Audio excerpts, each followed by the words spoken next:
2 চামচ তেল আর পরিমাণ মতো নুন দিয়ে আমি ময়দা মেখে নিয়েছি কিছুটা।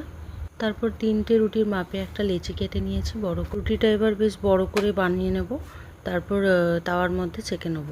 আমি নিয়ে নিয়েছি ক্যাপসিকাম, টমেটো, কাঁচা লঙ্কা আর অরিগ্যানো।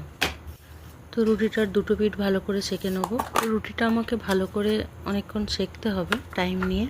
ময়দা রুটি এমনিতেই শক্ত হয়ে যায়, তাই জন্য আমি দিয়ে দেবো উপর থেকে আমুল বাটার। ভালো করে দুটো পিঠ লাগিয়ে নেব, তাতে হয়ে গেল আমার পরাঠা। তো এবার আমি বানাবো পিৎজা। তার জন্য রুটির যে দিকটা শক্ত হবে সেই দিকে কিছুটা সস লাগিয়ে নেব। দিয়ে দেবো ওপর থেকে কুচিয়ে রাখা ক্যাপসিকাম, আর দিয়ে দেবো টমেটো। টমেটোর বীজটা থাকবে না, বীজটা বাদ দিয়ে দিয়েছি। আর দিয়ে দেবো আমি কাঁচা লঙ্কা। তো আপনারা চিলি ফ্লেক্সও দিতে পারেন, আর আমুলের চিজ, মোজারেলা চিজও দেওয়া যেতে পারে, ওটা তো আরও ভালো টেস্ট হবে। আর আমি কোন নিয়ে এসেছিলাম, সে একটু বয়েল করে রেখেছিলাম, আর উপর থেকে দিয়ে দিলাম অরিগ্যানো। হ্যাঁ, দেখুন গ্যাসটা বন্ধ ছিল। সমস্তটা রেডি করে ঢাকা দিয়ে গ্যাসটা অন করে দিয়েছি আমি। তো আফটার 10 মিনিট টানটা